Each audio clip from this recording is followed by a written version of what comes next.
Welcome back to another Killing Tanks for Charity. Dun, dun, dun. Anyways, let's take the Panther 2 out for a joyride here. Yeah, a medium tank. Which, yeah, I guess the Panther was a medium tank, except the Panther 2 is actually a Panther E, I believe, an E class. Ooh, this is an interesting matchup. I still don't know why artillery units are actually in this. There's no real place for them. The likelihood of an artillery unit actually killing a tank in real life was a very extreme rarity. Didn't happen. Well, it did happen if you got really fucking lucky, but no. There isn't really a place for them in this game because, like I said, it's extreme rarity. What actually in World War II did, that wasn't their intended purpose. Artillery unit is not for killing tanks. Their intended purpose was cover fire for the soldiers. You keep a soldier pinned down with an artillery unit, then it's easier to flank them and get behind them and kill them, right? So that's what their intended purpose was. It wasn't to, oh Jesus, there's a battalion of fucking Tiger tanks coming at me, I better shoot him with my artillery unit. Chances of hitting him were pretty slim. The other thing is tank destroyers. The one thing that absolutely fucking bugs the shit out of me is, what the hell are you doing? A lot of people go, and especially in this game, they're going, you're a fucking camper. Learn how to play the role of a tank destroyer. Timeout. Tank destroyers, especially for the German army in World War II, the reason for a tank destroyer was they were elitist fucking campers. They sat in the fucking trees and the edge of a valley or the edge or a corner in a town and sat there and waited for tanks to go by. And other things, artillery units on being pulled by horses and things like that. They used in that intended purpose. They were extreme campers. They're snipers. They sit and watch and kill things. That's what they do. That's what they were designed for. They're designed as campers. Extreme fucking campers. And people seem to forget that. They think, oh, okay, well, no, you're supposed to keep moving with them. Because they have tracks is irrelevant. Yeah, because they have tracks is kind of irrelevant. Basically, that was because tank destroyer originally was basically an artillery unit that was didn't have the tilt control, so it was basically just pointing downwards. So the invention of tracks on that circumstance were designed specifically for movability. A self-propelled tank destroyer was introduced to specifically move it. It wasn't really designed for anything other than that. So it sort of bugs me when people say, well, they're not supposed to be extreme campers. Yeah, they are. The other thing that really fucking bugs me in this game is with certain aspects of it, this should actually only be against tanks. Like you wouldn't introduce airplane bombers in this or things like that. You might consider it, but no. That'd be more of an MMO World War II game, which I'd be cool with if we introduced different aspects to it. But this is strictly for tanks. And that's why artillery units, tank destroyers, I have lots of tank destroyers, so I can't complain too much, but I do. Because people say, well, they're not campers, and you have obviously no idea what their intended purpose was. They also, like tank destroyer in general, two main purposes. One way to counter ability to take down a tank against tank destroyer. And they were also cover fire again for soldiers, especially on planes and things like that, where they needed a high penetration force. Let's say they were in a building or things like that they were used specifically for that. I didn't do fuck all in this game. I shot a Hellcat once, and basically this game is over. Yeah, so this was fun. We're gonna have to do a tag team match on this one. We're gonna have to do another one beyond this one because this was quick. There wasn't a lot of things to kill in this one. Like I said, I maybe did 400 damage kill or shooting a. I might have done that. 200 shooting a Hellcat. And there's basically only a T-71 left. So this match was done quick. I didn't even get shot this round. This isn't like Big Ears. This basically Big Ears always get shot. I'm going to destroy that building because I should. I'm going to roll my tank now. I should take these out. Yep, I can take them out. That's kind of cool. I kind of like that. Nifty feature. Is someone going to put a bulldog? That's another thing. M41 bulldog that was a nickname. That wasn't a real thing.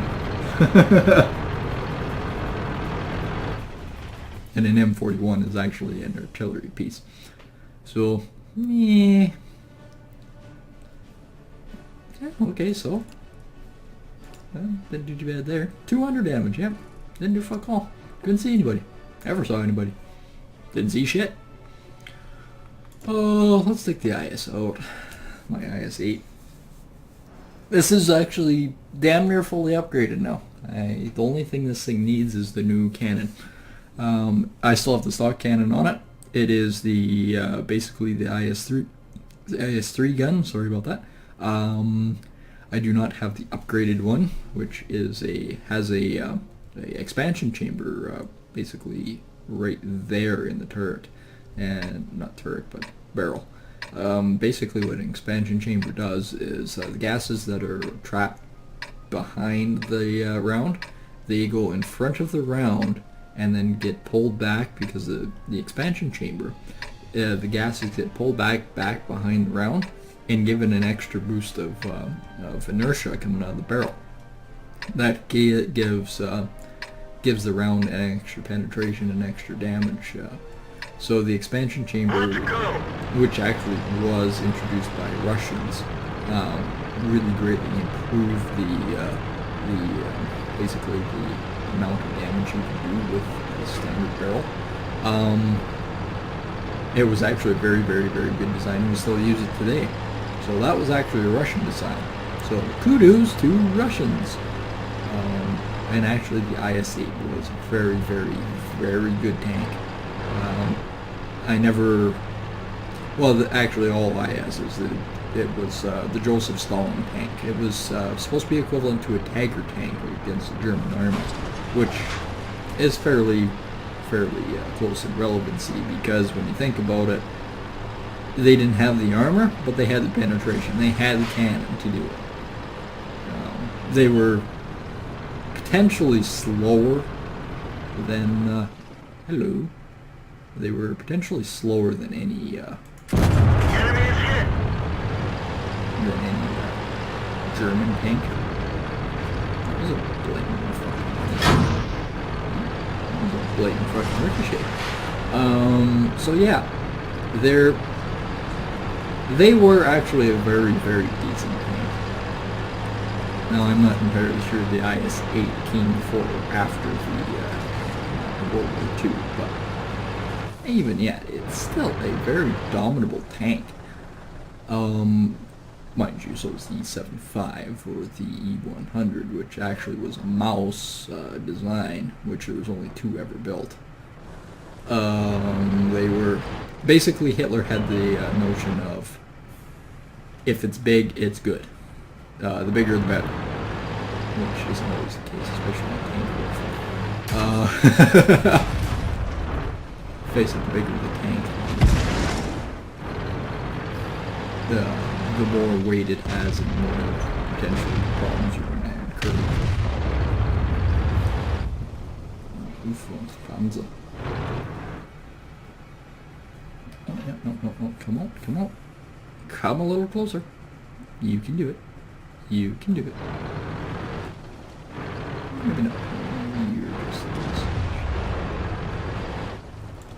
Is that it? Oh, that's the EMX.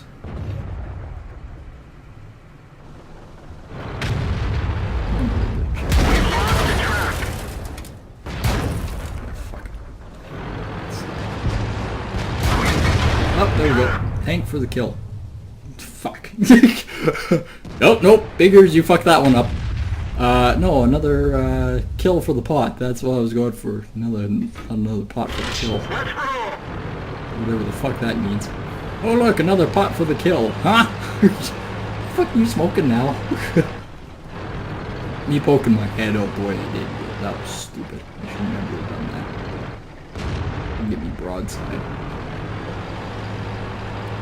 Especially since I got tagged by the T-32 and the T-30 and the Wolf Townsend. And what I mean by the Wolf Townsend is it was known as the Wolf. It was actually real today. Cannon. Okay, I know you went back there.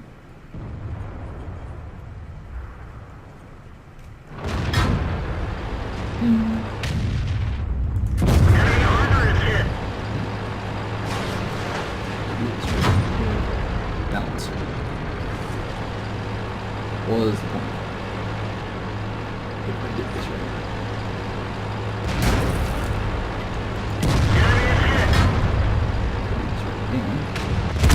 Fuck. We're done for. Everyone get out.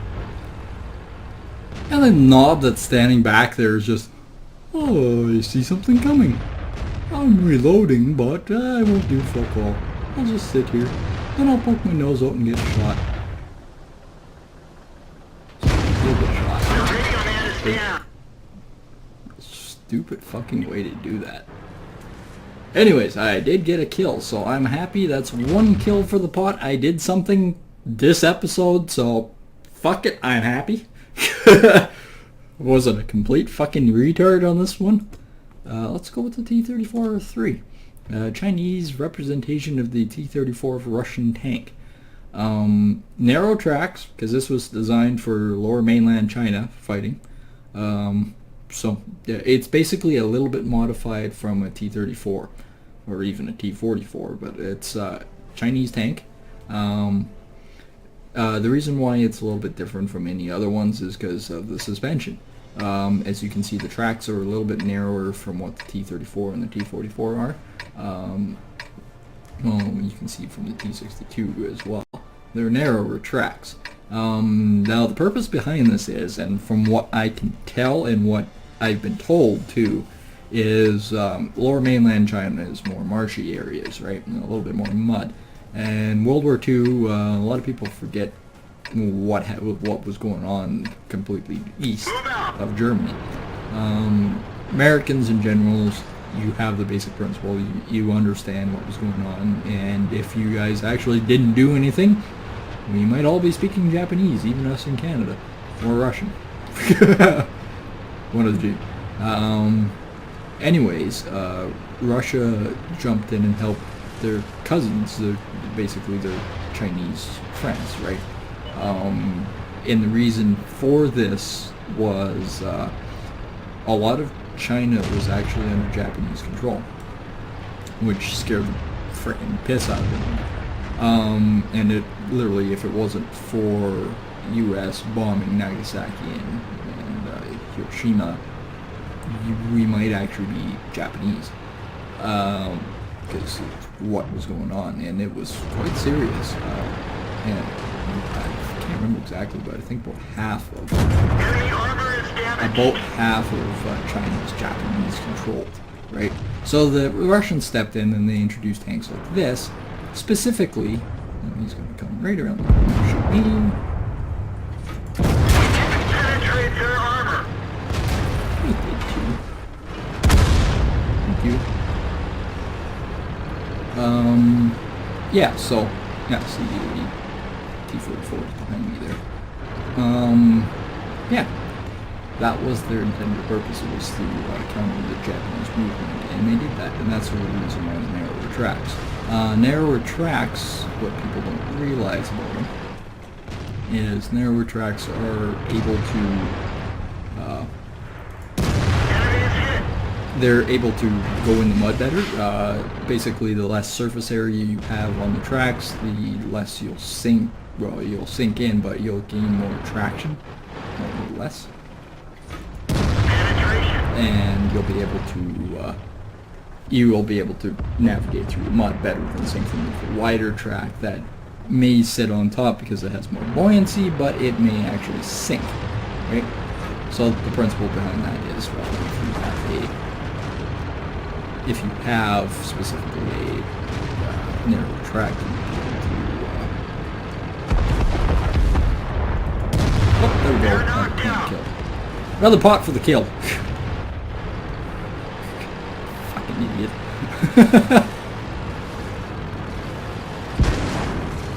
One of our trucks is 25. damaged. Sure is.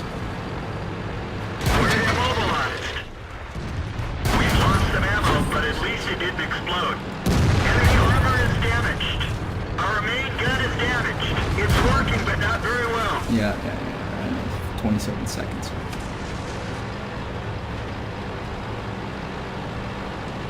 And I got back in the kill. Alright, so we got one kill. Didn't do too bad. We got 5 seconds. By the time I move up the flank, I might be able to count One as of our trucks 25. is damaged. And I fucking missed. Look at that. 25 won't penetrate the front arm. It's a Russian tank after all. Russian design, anyways, you could say. Actually, it's a Russian tank. I'm just saying. That guy is just sitting there. Alright, 2 seconds. Let's count this bitch. I fucking missed. You guys see that? I fucking missed. That's bullshit. Could not penetrate frontal armor. A lot of the American tanks I find in this game are more powerful than they should be. Mind you, the RHM cannon shouldn't be the way it is either, but yeah, it's a game after all, right? Things are a little bit smidged. Yeah, a lot of the American tanks, like the T-29 and the T-32, their cannons were not as powerful as they are in the game. However, you know, like the T-71, yeah, actually it is that good. They nerfed it in the game. It's actually that good. Same with Hellcat. The Hellcat is actually a bigger tank than the T-25. It's a bigger tank than the T-28 because actually the T-28 Protege is actually a Hellcat. That is actually the Hellcat. The Hellcat they put in the game is underestimated. It's real, basically what it is a T-28 Protege, right? The Hellcat was a hell of a good tank, and it's the reason why the Americans were able to push the Western Front on France so quickly. It was because of the Hellcat. The Shermans were basically just fucking pop cans that the Germans were shooting at. Was the Sherman a decent tank? Oh fuck yeah! No, don't get me wrong. A lot of people don't realize is the Sherman, the cannon couldn't fucking penetrate a Tiger. Could not penetrate a Tiger. Could not penetrate a Stug. Couldn't basically do fuck all. But the reason why it was so good is Germany was short supply, right? They didn't have enough fuel. They didn't have enough ammunition, right? And the other thing is, the Americans, because of their revolutionary way of manufacturing things, were able to manufacture Shermans faster than what the Germans could, right? So they were able to manufacture more Shermans faster than anything ever before. And the Russians implied this too with the T-44. They did the same thing. They were able to greatly pump out the amount of tanks, which basically was the end of the war at that point. Germany did not have enough tanks. Basically, in Russia, it was a 7-to-1 ratio for how many tanks Germany had, Russia had compared to what Germany had, and I think U.S. was 3-1, if I'm not mistaken. I think it was 3-1.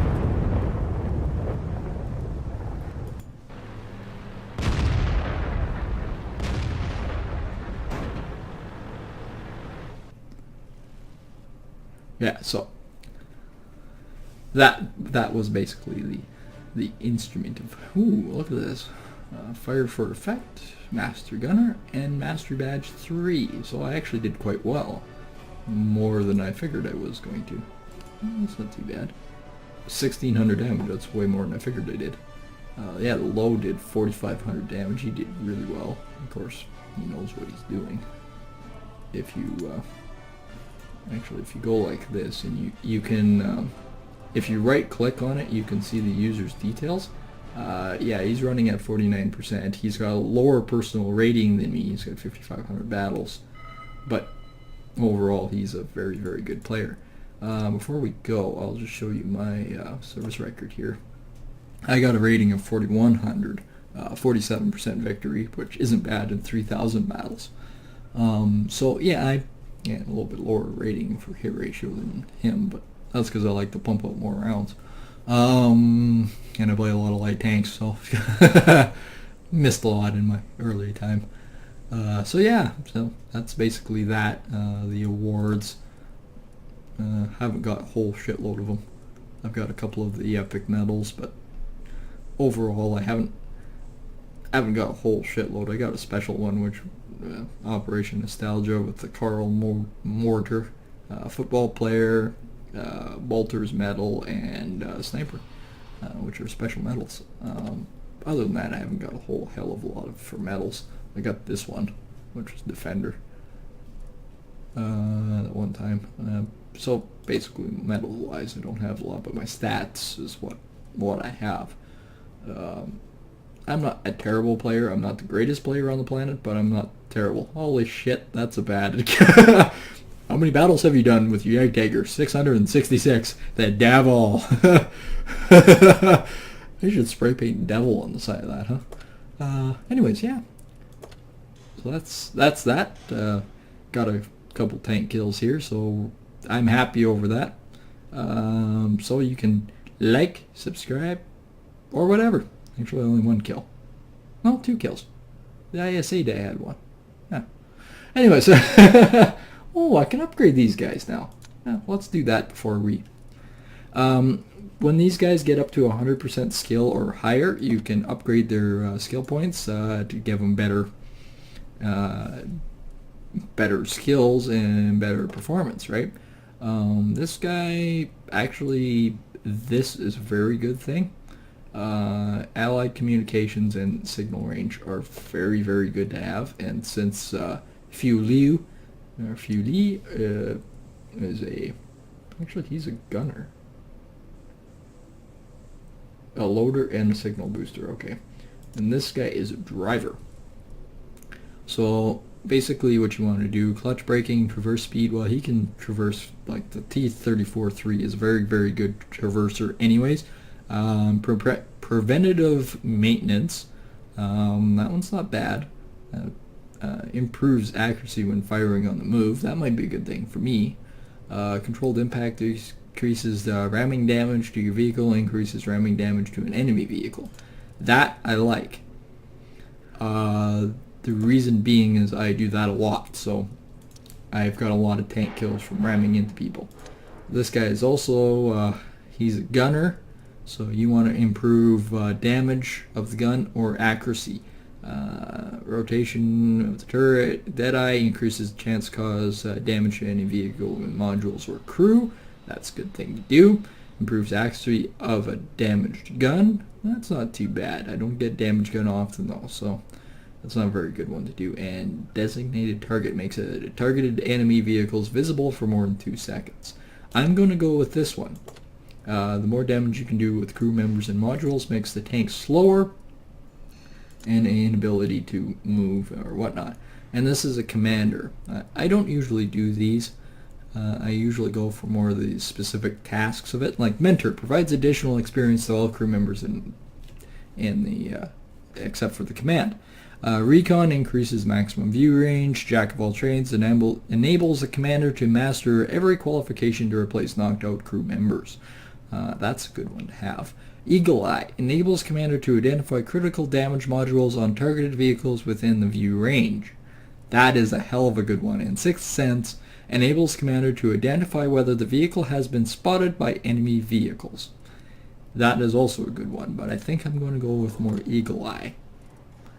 So there we go. We have now built up the skills on our guys, and that'll be it for this episode. Like, subscribe, or whatever. Take care, guys.